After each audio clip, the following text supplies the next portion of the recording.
Never put your snake plant here, it brings poverty and negative energy. If that sounds harsh, hold on. I'm not saying the plant is evil, I'm saying placement matters. And according to feng shui principles and countless household reports, where you set that tall, striking plant can change the feel of your home sometimes in ways you don't want. In the next few minutes, I'll show you the 4 places you must avoid, why each spot can work against you, and the one perfect place to keep your snake plant so it acts like a quiet guardian instead of a hidden problem. If this is useful, hit like and subscribe so you don't miss tips like these. Forbidden place. Number 1, the bedroom. Don't put the snake plant on your nightstand or right next to the bed. Why? Bedrooms are meant for rest, intimacy, and emotional vulnerability. Feng Shui teaches that the bedroom needs soft, grounding energy.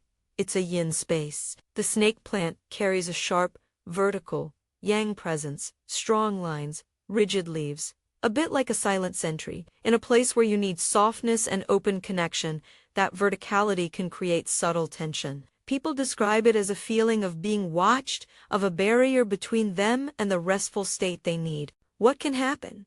Lighter, more restless sleep, strained conversations with a partner, waking up feeling foggy or disconnected, not because the plant does anything physical to your body, but because the environment is sending mixed signals to your nervous system and your household dynamics. Many report that decision-making feels slower and intimacy is oddly curt or interrupted when a bold, spiky plant sits between them and their partner's space.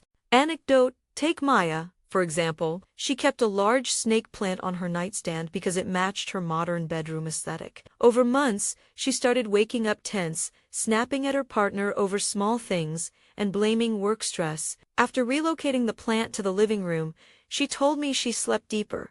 Arguments at night dwindled, and she felt less defensive in the mornings. She framed it not as a miracle cure, but as a small environmental change that allowed other improvements, better sleep hygiene, calmer evenings, to take hold. If your snake plant is in your bedroom right now, pause the video and check, move it temporarily to another room, and notice how the atmosphere shifts over a week. Treat this as an experiment in energy hygiene, not a magical fix. Forbidden place number 2, the kitchen or dining area.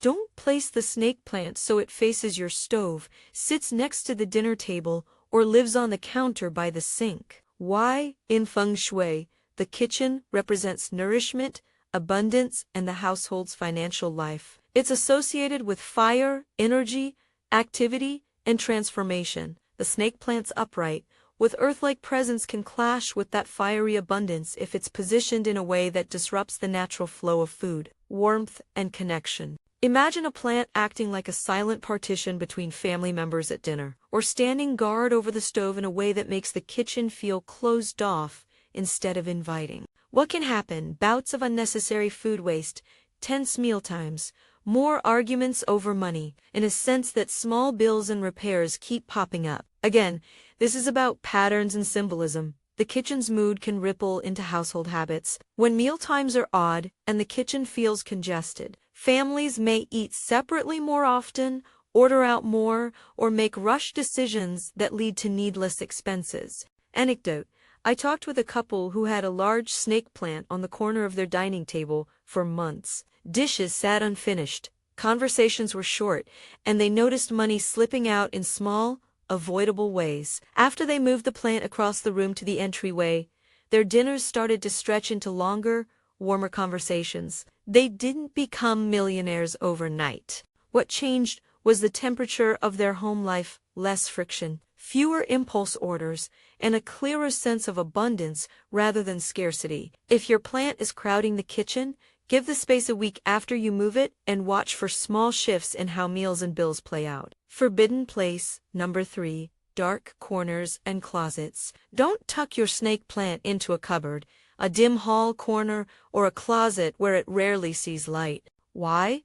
Plants are living things that reflect their environment. In energetic terms, a plant placed in the dark can mirror stagnation. A snake plant left in a dim closet becomes a symbol of what isn't moving in your life, the projects you postpone, the feelings you ignore, the decisions you keep putting off. Feng Shui warns against letting lightless areas gather stagnant chi. Living things in these spots can compound the stuck energy rather than clear it. What can happen?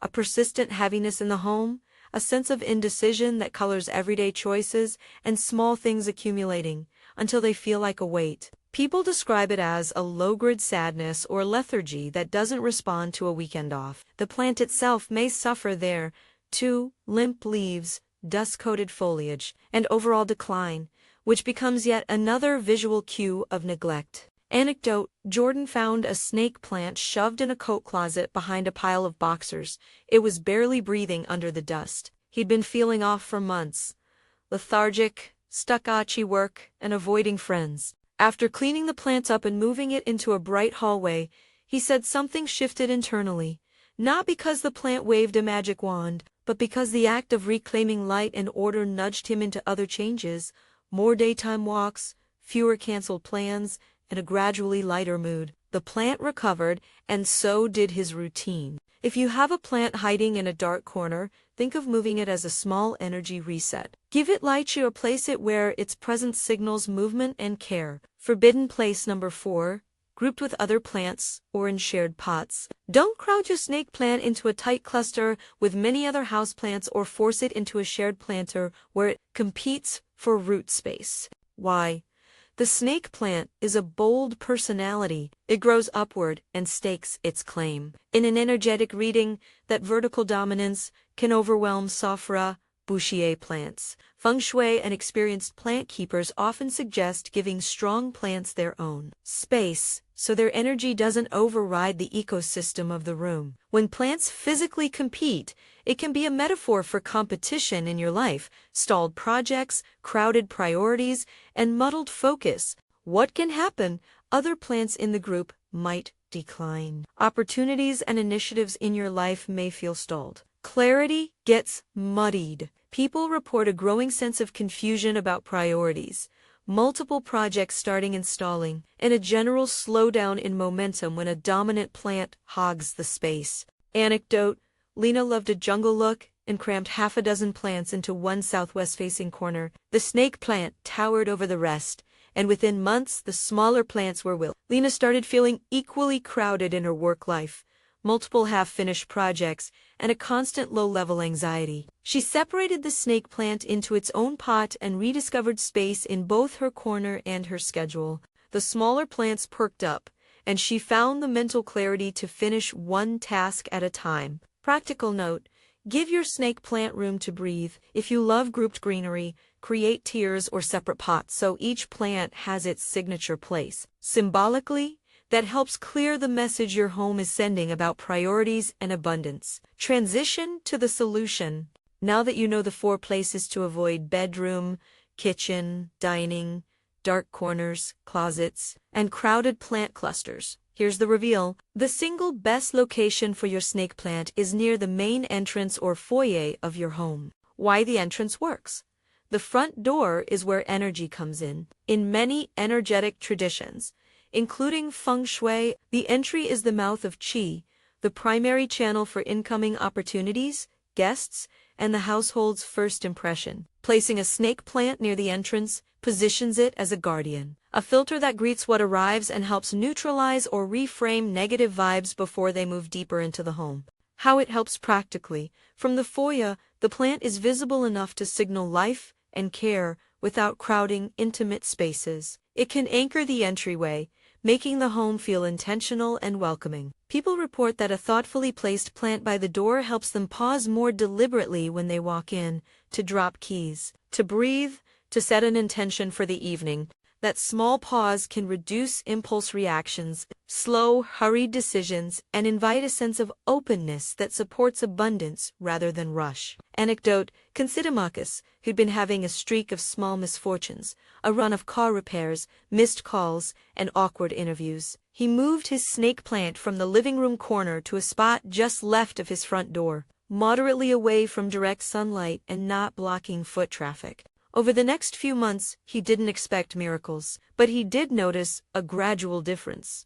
Neighbors started stopping by, a freelance client returned his call with a new project, and the house felt easier to come back to after a long day. Marcus described the plant as a subtle change that helped him start and end each day with more intention. Placement specifics.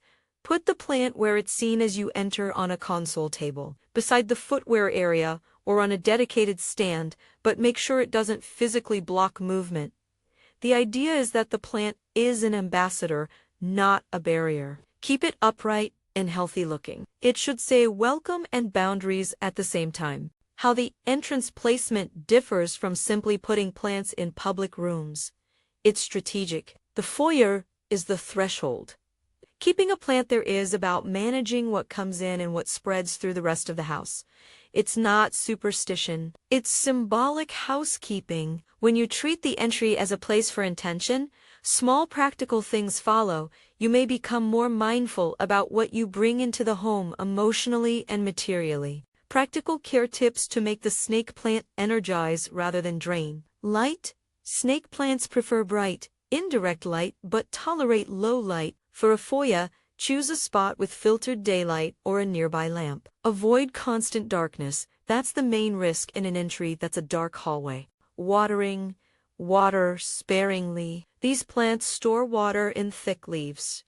Overwatering is the most common way they decline. Most homes watering once every 2 to 6 weeks is enough depending on humidity and season. Wait until the soil is dry an inch or two down before you water again. Use a pot with drainage so roots don't sit in water. Soil and pots. Use a well-draining potting mix, ideally one formulated for succulents or cacti. If you want the plant to be a bold statement, choose a pot that reflects your entry's energy. A clean ceramic or a natural fiber basket works well. If you place it on a console table, elevate it slightly so it's visible but not in the way. Separation. Give the snake plant its own space. If you love plant clusters, keep the snake plant at the back or in its own pot beside the group. This prevents the dominance issue and keeps each plant's energy distinct. Cleaning and upkeep. Wipe the leaves occasionally to let them breathe and to signal care. Remove yellowing leaves and trim sparingly. A healthy plant is a clear symbol of attention and intention. Mobility.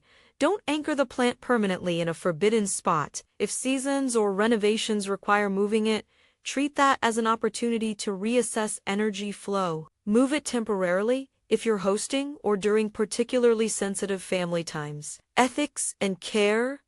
Never harm the plant. If it's not thriving despite your efforts, consider rehoming it with someone who can care for it better. Relocation is a practice of stewardship, not destruction. How to test changes without treat any move as a 30-day experiment. When you remove the plant from a forbidden spot and place it near the entry, observe not just the plant, but routines. Are conversations easier? Do you find yourself less reactive when you walk in? Do expenses feel less chaotic? Keep a simple note of small changes, days you slept better, dinners that went smoothly, or a week when bills felt manageable. These anecdotal patterns are the kind of evidence people rely on for energetic adjustments. More recovery stories, small shifts, big meaning. A retired teacher named Helen told me she spent years with a snake plant tucked behind her couch in a dim den. She felt an underlying fretfulness that made her avoid social invites. After she moved the plant to the entry and put a small lamp nearby, she said the house felt lighter. She started hosting her book club again. She didn't attribute a cure to the plant, but she did say that creating a welcoming threshold made her want to open the door instead of keeping it closed. A young entrepreneur, Priya, had a snake plant in a high-traffic corner that blocked people from sitting comfortably in her living room. Her guests sat unevenly, and conversations felt stilted. She moved the plant to the foyer and rearranged seating. Her meetings flowed better. She felt more confident inviting clients over, and she reported that opportunities felt easier to receive. The plant became a quiet marker of hospitality rather than a literal obstacle. These are testimonials, not scientific proof. Think of them as stories about human behavior and environmental influence, the kind of small, real changes that can lead to bigger differences over time. Common objections and gentle counters. I don't have a foyer. Fine. Choose an area by your main entrance, a step up into the apartment, the wall beside the front door, or even the landing of your staircase. The principle is the same. Place the plant where it greets what comes in. It doesn't fit my decor. There are many ways to integrate a snake plant. Tall, slim planters for minimalist homes, woven baskets for warmer aesthetics, or a small plant stand that fits an industrial loft. It's less about style and more about intention and space. I'm renting, I can't change structural things. That's okay. Moving a plant is reversible and non-invasive. You can experiment without a permanent commitment. I'm superstitious. What if moving it makes things worse? Think of this as a low-risk trial. Moving a plant doesn't guarantee anything, but it gives you a chance to test whether a small change helps you notice other areas that could use attention. A quick checklist to move your snake plant today. If it's in the bedroom, move it out now. Place it in the living room temporarily if you need to decide the best permanent spot. If it's crowding your dining table or perched by the stove, relocate it to the entrance or an open living area. If it's in a closet or dark corner, bring it into light and check the soil. If the leaves are drooping, revive it with less water and better light. If it's grouped tightly with several other plants, pot it separately and give each plant its own breathing space. Keep notes for 30 days about shifts in mood, meal times, sleep, and household patterns. One last reality check. Plants are not an instant fix for money troubles, mental health, or relationship issues. They can, however, be powerful symbols and practical tools for shaping your environment. Moving a plant often invites other changes, a cleanup, a conversation, or a new habit, and those things together produce results. The plant helps you remember to pay attention. Final invitation. If you moved your snake plant after watching this, or if you already have it by your entrance and want to celebrate that decision, type the phrase, "My plant is safe," in the comments. That simple affirmation helps build a tiny community of people taking small, mindful steps to improve their homes. Remember the title, Never Put Your Snake Plant Here. It brings poverty and negative energy. Keep that warning in mind, but don't panic. Move the plant, give it care, and place it where it can act as a quiet guardian near your entrance. A small relocation plus good care is an easy, ethical action that can create room for better habits, calmer relationships, and a more welcoming home. Thanks for watching. Comment, "My plant is safe," if you moved yours or plan to. Take care of your plant and take care of your space. See you next time.